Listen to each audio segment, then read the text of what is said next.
Bienvenue en classe sur le RTM. Aujourd'hui, je vais vous présenter la discipline de la rédaction dont le thème porte sur le récit. Bien, en mise en situation, nous allons voir, y a-t-il d'autres possibilités de relater les événements en plus de la narration, vous élèves? Oui, effectivement, il y a d'autres possibilités de relater les événements en plus de la narration. Cette possibilité n'est autre chose que le récit. Bien, quels sont les temps utilisés pour la narration? Narrer d'abord, ça veut dire quoi? Narrer veut dire relater, raconter. Quels sont les temps appropriés pour la narration? Pour une narration, le temps approprié est l'imparfait et en même temps le plus que pas parfait. Bien, voilà le plan de la leçon. Nous allons voir d'abord la définition du récit, les temps utilisés dans le récit, les différentes parties d'un récit et enfin les caractéristiques d'un récit.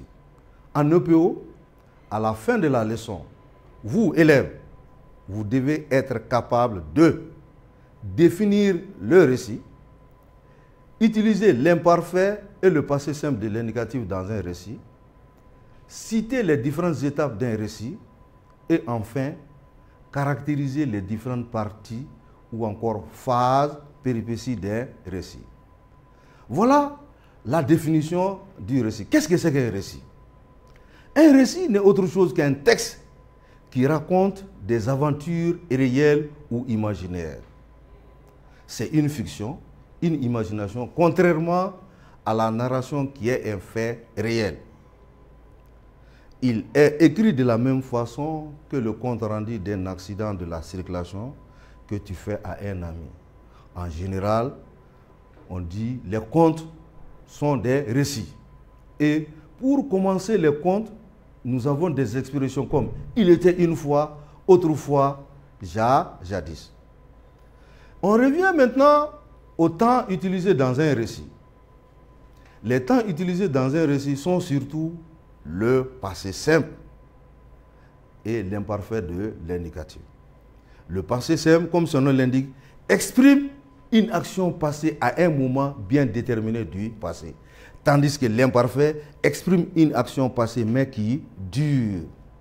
Voilà la différence entre ces deux temps. Mais ce sont les temps les plus appropriés pour un récit. Les différentes étapes d'un récit. Un récit doit comporter ces différentes étapes, à savoir la situation initiale, l'élément modificateur ou bien force perturbatrice, des péripéties ou transformations, phases, et enfin la situation finale.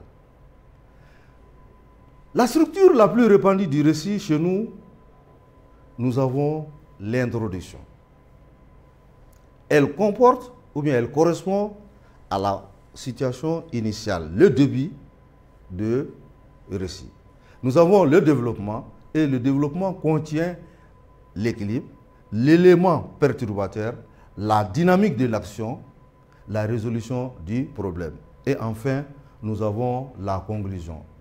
Cette partie correspond à la situation finale où la leçon de morale est tirée le plus généralement dans les contes. C'est le dénouement ou la fin du récit. Ce dénouement peut être heureux comme il peut être malheureux. Voilà, tout récit doit comporter certaines caractéristiques. Voilà ces caractéristiques. La situation initiale. Cette situation initiale présente les éléments nécessaires à la mise en route du récit et à la compréhension de celle-ci. C'est placer le récit dans son contexte et dans l'espace. Dans cette situation, nous avons le début du récit qui nous parle là des personnages, du titre et du lieu. Nous avons également, cette partie sera suivie par l'élément modificateur ou force perturbatrice.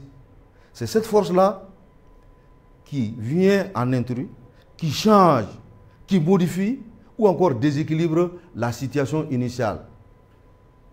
Et après la situation initiale, nous avons les péripéties ou les transformations, les phases, qui sont l'ensemble des événements provoqués par l'élément modificateur et qui entraînent des actions entreprises par un héros, si c'est un homme, 1 euro. Si c'est une femme, une héroïne pour atteindre son but.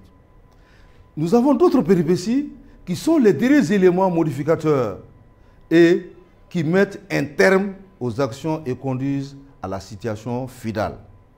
Et enfin, nous avons la situation finale ou encore le résultat, la fin du récit. C'est cette partie-là qu'on appelle le dénouement. Pour mieux illustrer le récit, nous avons pris un texte que je vais lire. Il était une fois un personnage illustre du nom de Dimitri. Il avait rendez-vous avec Dieu lui-même dans la savane. Lorsqu'il a couru pour se rendre au lieu de rendez-vous, sa voiture s'embourba dans une fondrière. Et le paysan l'aida à extraire la voiture de la fondrière. Une fois libéré, il arriva sur le lieu du rendez-vous et Dieu n'était plus là. Pourquoi j'ai pris ce texte? C'est afin de mieux illustrer un récit. Alors ici, la situation initiale peut se résumer à cette phrase. Il était une fois un personnage illustre du nom de Dimitri.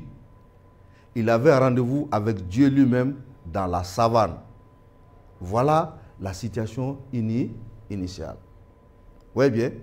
Et maintenant, l'effet ou bien l'élément perturbateur de cette situation initiale n'est autre que lorsqu'il a couru pour se rendre au lieu de rendez-vous, sa voiture s'embourba dans une fondrière. Et ce qui va amener, après le déséquilibre, l'équilibre, c'est l'aide du paysan.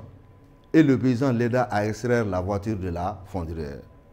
C'est cette partie qui va amener un équilibre dans la situation initiale. Et après, une fois libéré, il arriva sur le lieu du rendez-vous et Dieu n'était plus là. Ici, nous avons la situation, cette phrase-là résume la situation finale ou la fin du récit, les dénouements. Mais ici, ce dénouement-là n'est pas heureux parce que Dimitri a trouvé que Dieu n'était pas là et il a manqué à son rendez-vous. Chers élèves, merci et à la prochaine leçon.